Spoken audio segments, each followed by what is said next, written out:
안녕하세요. 저는 20대 후반 여자입니다. 뭔가 이렇게 근로 인사를 드리게 되니까 굉장히 이상하고 어색하네요. 제가 이렇게 사연을 보내게 될 줄은 정말 꿈에도 몰랐거든요. 이렇게 사연을 쓰게 된 이유는 저희 할머니 때문입니다. 제가 저희 엄마를 드디어 지킬 수 있게 되었거든요. 돌이켜보면 지난 날들이 아주 기가 막혔던 순간들이 많았습니다. 이렇게 모질 수 있나 생각도 매번 들었고 힘들어하는 엄마를 보면 가슴이 저릿했었거든요. 그런데 이젠 그럴 필요가 사라졌습니다.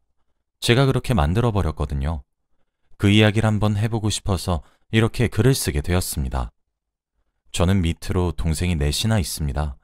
여동생 셋과 남동생 하나, 이렇게 말이에요. 소위 말하는 딸부잣집의 첫째입니다. 제가 이렇게 동생이 많은 이유는 하나였어요.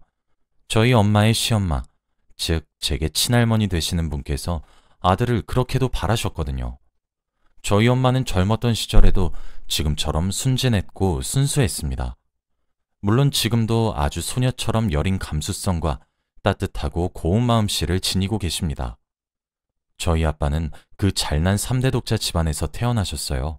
그나마 다행인 것은 저희 아빠의 성정이 그나마 가부장적이지 않으신 거였죠. 솔직히 여전히 제 눈에는 아빠가 가부장적으로 보이긴 하지만 아빠가 자란 환경에 비해 덜한 편이긴 해요. 저희 엄마랑 아빠는 젊었던 시절 서로를 사랑하다가 제가 생겨버렸고 저를 낳아서 기르고 책임지기 위해서 결혼을 하게 되었습니다. 제가 어렸던 순간부터 기억하는 장면들은 저희 엄마는 항상 앞치마를 메고 있었던 거였어요. 꼭두 새벽부터 밤늦게까지 말이죠. 저희 엄마는 그러니까 제게 친할아버지이자 친할머니인 시부모님을 모시고 살았었거든요. 언제부터인지 기억도 나지 않는 까마득한 어린 시절부터 옆에서 보고 자란 장면은 저희 어머니가 항상 타박을 당하시는 것이었습니다. 타박을 당하는 이유요? 그건 하나였습니다. 아들을 못 낳아서. 참, 말 같지도 않은 이유죠. 하지만 그 말 같지도 않은 상황이 그때는 호환마마보다 무서웠어요. 그렇게 하나둘 제 동생들이 태어났습니다. 제가 제대로 무언가를 인지하고 머리가 커지면서 동생들을 돌보는 일도 제가 맡았어야 했어요. 할머니는 심심하면 저희를 쥐어박았습니다. 밥만 축내는 식충이도 저희보단 도움이 될 것이라고 하면서요. 다행이었던 것은 할아버지는 저희를 너무 이뻐하셨던 점이었죠. 하지만 할아버지도 이뻐하는 것도 잠시였습니다. 아빠도 할아버지도 동이 트면 밖에 나가 일을 해야 했기 때문에 낮에는 엄마 혼자서 시집살이를 견뎌야만 했거든요. 저도 점점 커가니 학교를 가야 했고 엄마는 어린 동생들과 집에 남겨져야만 했어요. 지금 생각해보면 임신과 출산이 미련해 보이긴 하지만 엄마가 그 집구석에서 살아남기 위해 사용했었던 방법같이 느껴지기도 합니다. 그렇게 엄마는 임신과 출산을 거듭 반복했어요.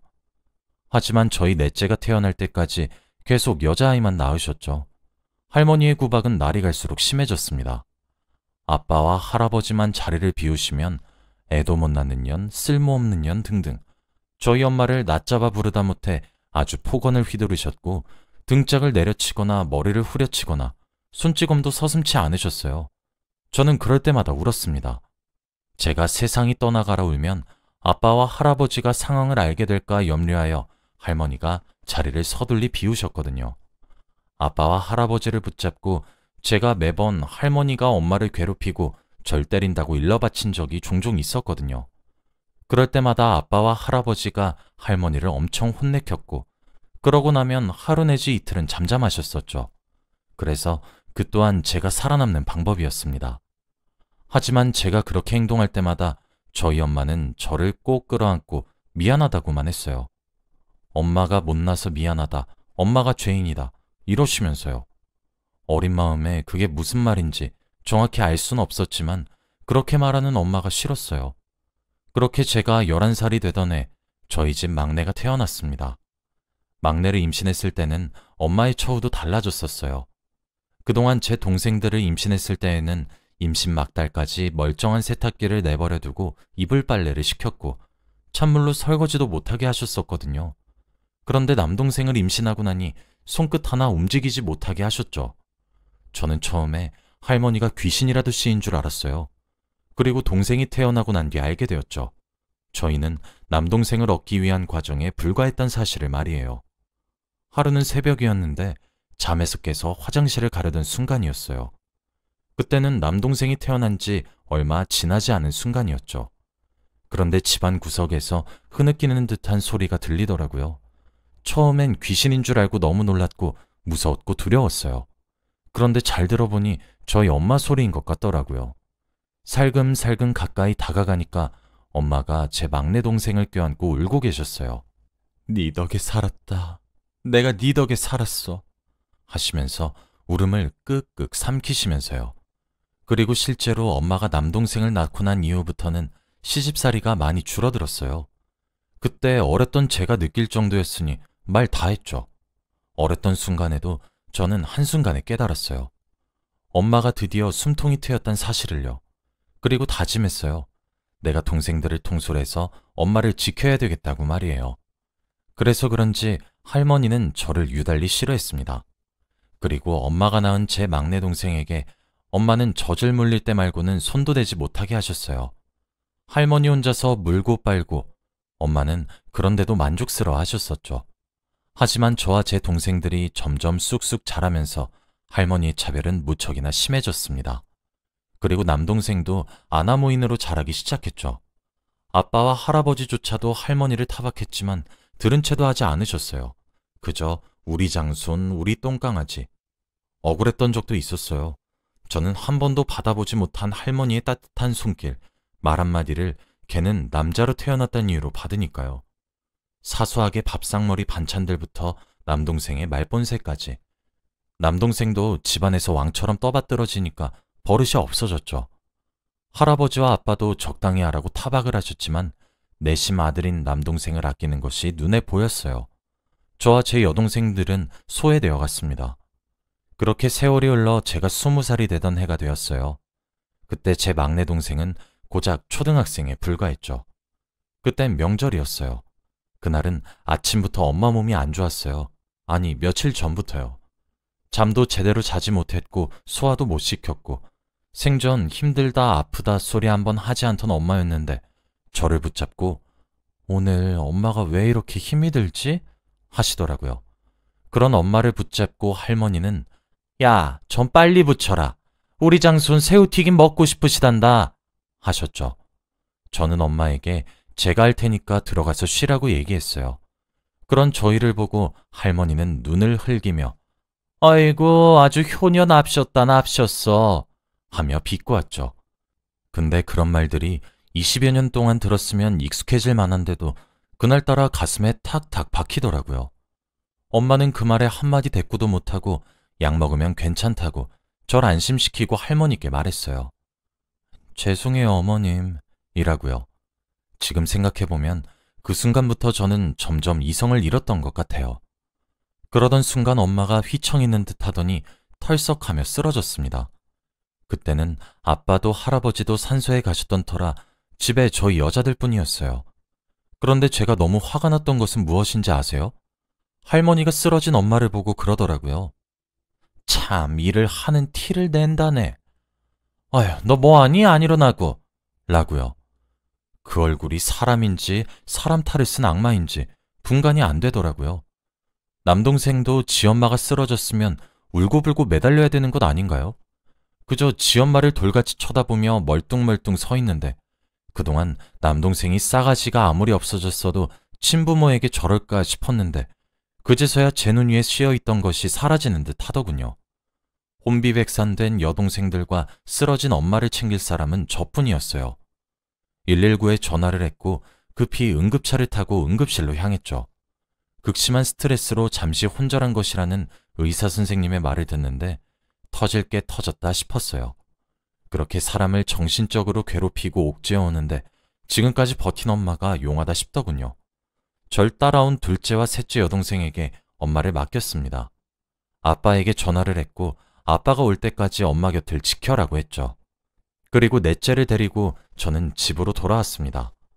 그런데 남동생이 할머니를 보고 배워서인지 아니면 정말 생각머리가 사라진 것인지 절 보자마자 유난이네 유난 라고 하더군요.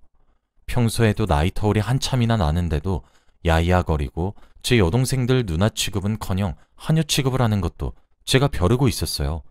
그나마 저는 조금 어렵게 대했거든요. 적어도 남동생은 그날 하루는 쥐 죽은 듯이 있었어야 했어요.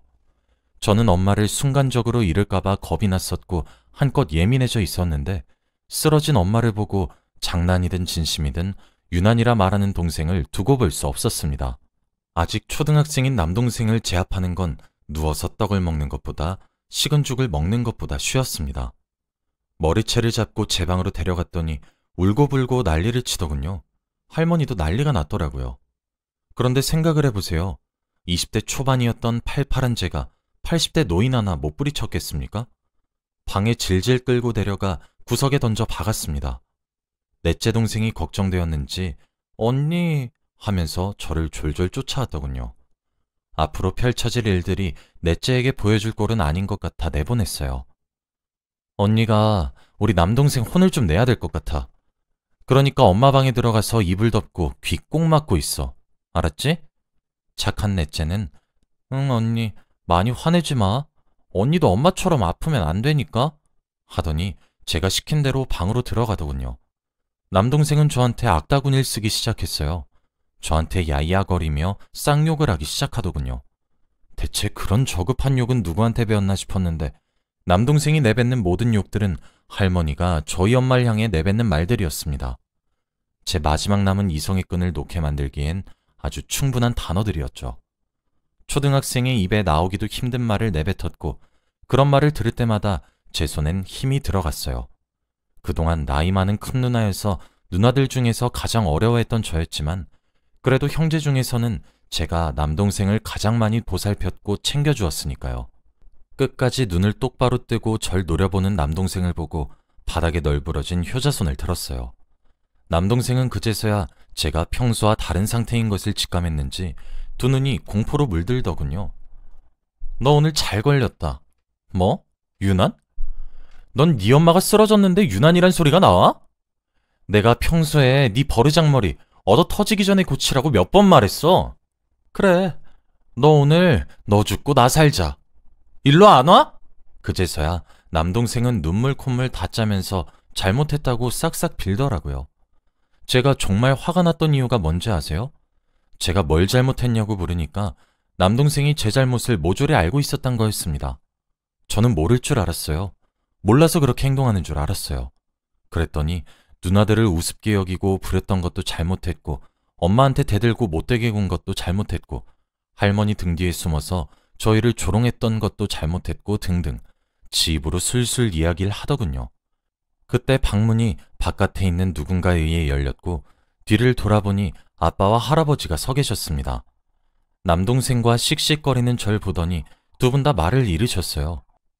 내가 저 조그만 새끼 버릇없이 구는 것도 어려서 그렇겠지, 몰라서 그렇겠지, 오냐오냐 하며 봐줬는데 제가 배 아파 낳아준 지 엄마 쓰러지니까 유난이래 유난. 아빠고 할아버지고 나발이고 그냥 사라졌으면 좋겠어. 일 크게 만들기 싫어서 모른 척하고 그냥 넘기는 거 모르는 줄 알아요? 그럴 때마다 우리 엄마 속은 썩어 문드러져만 가는데 아들 거려서 아들 하나 낳아줬으면 됐지. 뭘 더 바래? 두 번 다시 이 집 구석 발도 안 들어놓을 거니까 엄마랑 우리 찾지도 마. 아빠랑 할아버지는 적어도 그럴 자격 없어. 저는 넷째를 챙겨나가며 남동생에게도 경고했어요. 한 번만 더 버르장머리 없이 굴어보라고. 그렇게 굴다가 죽는 수가 있다고 말이에요. 겁에 질려 딸꾹질하는 남동생을 보고 저 조그만 놈이 뭐라고 우리가 그렇게 고생했나 싶어서 눈물이 나왔습니다. 넷째와 함께 엄마가 있는 병원에 오니까 엄마가 정신을 차렸더군요. 엄마는 퇴원하고 집으로 돌아가려고 했어요. 저는 그동안 학창시절부터 틈틈이 소량의 돈을 저축해왔고 당장 몇백만 원 정도는 제 수중에 있었습니다. 그 돈으로 모텔을 잡았어요. 집으로 돌아가려는 엄마를 그냥 잡아 끌고 무식하게 모텔로 들어왔어요. 너무 울어서 지친 새 여동생들을 재우고 엄마와 처음으로 맥주를 한잔 했습니다. 엄마한테 솔직하게 말했어요. 남동생을 두드려 팬 일, 아빠랑 할아버지한테 악다구니 쓴 일, 할머니 밀친 일, 전부 다요. 그리고 제가 자라오면서 느꼈던 차별감, 소외감, 박탈감 등등 속 얘기를 처음으로 전부 했던 것 같아요. 엄마는 아무 말 없이 제 말을 묵묵히 들어주셨어요. 조금 놀란 듯 했지만요. 저는 엄마한테 말했어요. 엄마가 집에 아무리 가고 싶어도 이젠 내가 못 가게 막을 거고 내 피를 나눈 여동생들도 그 생지옥에 들어가는 거 두 눈 뜨고 절대 못 지켜본다고 말이에요. 반갑만 했던 할아버지도 우리를 지키지 못한 아빠도 전부 다 꼴보기 싫으니까 엄마에게 이혼하라고 화를 냈어요. 사람이 그렇게 한번 진절머리가 나버리기 시작하니까 그 집 구석에 더 이상 발도 들이밀기 싫었죠. 엄만 일단 제가 오늘 너무 흥분했으니 진정 좀 하고 생각하자며 저를 달랬고 그렇게 우리 모녀들은 잠들었죠. 다음 날이 되고 날이 밝자 저희가 묵고 있는 모텔로 아빠와 할아버지가 오셨더군요. 제가 잠든 사이 엄마가 연락을 해놨던 것 같았죠. 꼴도 보기 싫은 아빠와 할아버지였기에 얼굴을 보자마자 문을 쾅 닫으려고 했는데 엄마가 저를 말렸어요. 아빠와 할아버지는 모텔로 들어오셔서 집에 가자고 하시더군요. 저는 동생들과 엄마를 그딴 집구석에 못 데려간다고 버텼어요. 저도 처음 해보는 반항이었는데 이게 배째라는 식으로 한번 나가기 시작하니 막 나가게 되더라고요. 그때 아빠랑 할아버지가 그러더라고요. 미안하다고요. 이제 와서 겨우 사과 한마디로 퉁치는 거냐고 비꼬니까 그래도 미안하다고 하더군요. 제가 그렇게 집을 쑥대밭으로 만들고 나간 뒤 남동생이 고통을 호소해서 병원 응급실에 데려갔답니다. 할머니는 아이고 아이고 하면서 알아눕고요. 그때 아빠랑 할아버지가 처음으로 으름장을 놓으면서 남동생을 겁박했더니 남동생이 그동안 있었던 일을 술술 풀었답니다. 할머니가 뭐라고 엄마를 불렀고 누나들을 불렀으며 평소에 밥을 먹는 것부터 옷을 입고 잠자리에 들기까지 어떤 말을 하고 살았는지 말이에요. 정말 믿기 힘들고 어이가 없게도 아빠와 할아버지는 그 정도 수준인 것을 그제서야 깨달았다고 했어요. 그러더니 저랑 엄마한테 그러더라고요. 미리 얘기하지 그랬냐고요. 정말 어이가 없죠? 지금 우릴 탓하는 거냐고 비꼬니 그제서야 그것도 미안하다 사과하시고 저희 엄마 손을 꼭 잡으시더군요. 할아버지는 그 집을 저희 엄마 명의로 돌려주고 할머니와 둘이서 나가 살겠다고 하셨어요. 그러니 함께 집을 가자고 하시면서요. 아빠도 자기가 변하겠다고, 정말 그동안 그 고생을 한 것을 몰랐었고 이제서야 깨달았다고, 저한테도 엄마한테도 제 여동생들한테도 그런 취급을 받게 해서 미안하다고 눈물을 보이셨습니다. 저는 악어의 눈물처럼밖에 보이지 않아 꿈쩍도 하지 않았는데 저희 엄마는 저와 다르게 마음이 흔들리셨고 엄마까지 달라붙어 저를 설득하기 시작했습니다. 저는 할아버지랑 아빠한테 말했어요. 집에 들어가는 대신 할머니 내보내라고요. 그리고 돌아가시는 그날까지 나랑 내 여동생들이랑 우리 엄마 눈앞에 나타나지 말게 해달라고요. 그 조건 하나 못 들어줄 거라면 변하겠다는 아빠 말도 믿을 수 없다고요. 아빠와 할아버지는 자세하고 구체적인 제 제안에 망설이는 듯 했지만 솔직히 제가 그때가 돼서 할머니를 다시 만나고 지내는 것도 현실적으로 어려운 편인 것은 맞으니 이내 알겠다고 고개를 끄덕였고 그렇게 저희는 집으로 돌아갔습니다. 할머니는 저를 보자마자 경기를 일으키려고 하시긴 했는데 할아버지가 적당히 하라며 소리를 빡 지르니까 조용하게 입을 다무셨죠. 할아버지는 할머니에게 앞으로 우리가 나가 살 것이고 손자와는 왕래를 할 수는 있겠지만 저희는 보지 못할 것이며 이 집 명의도 며느리에게 넘기겠다 얘기를 했고 할머니는 당연하게도 받아들이지 못했습니다. 그 상황에도 저희 엄마한테 쥐뿔도 없는 년한테 뭘 준다고? 하시더군요. 아빠가 그때 할머니한테 엄마도 좀 적당히 하라고 소리를 빽 지르더군요. 효자효자하며 떠받들던 하나뿐인 아들내미가 자기한테 소리치니 어지간히 충격이셨던 건지 입을 떡 벌리시는데 어찌나 고소했는지 모르겠습니다. 매정할 수도 있고 아직 어렸던 저의 고집이자 아집일 수도 있지만 저는 당장 나가주길 바랬고 할아버지에게 할머니랑 빨리 나가라고 등을 떠밀었어요. 제가 그렇게 말을 하니 여동생들도 하나같이 입을 모아 그러더군요. 할아버지는 상처를 받은 듯 했어요. 그러나 이내 할머니에게 그러더라고요. 오죽하면 아직 어린아이들이 입을 모아 당신을 내쫓겠냐고요. 그렇게 그날 할아버지가 할머니를 데리고 급하게 집을 나갔습니다. 집을 구할 때까지는 숙박업소에서나 계시겠거니 했죠. 그리고 저희는 처음으로 온 가족이 거실로 둘러앉았고 저도 혼이 났습니다. 아무리 화가 나도 폭력은 나쁘다 뭐다 뭐 그런 뻔한 소리였죠. 남동생도 엄청 혼이 났어요. 이제 자신을 지켜줄 방패막인 할머니도 없으니까요. 할머니 존재 하나 사라졌다고 초라해진 막내를 보고 있으니 제가 참 뭘 했나 싶더군요. 그리고 그날을 기점으로 저희 집의 분위기는 참 많이 바뀌었습니다.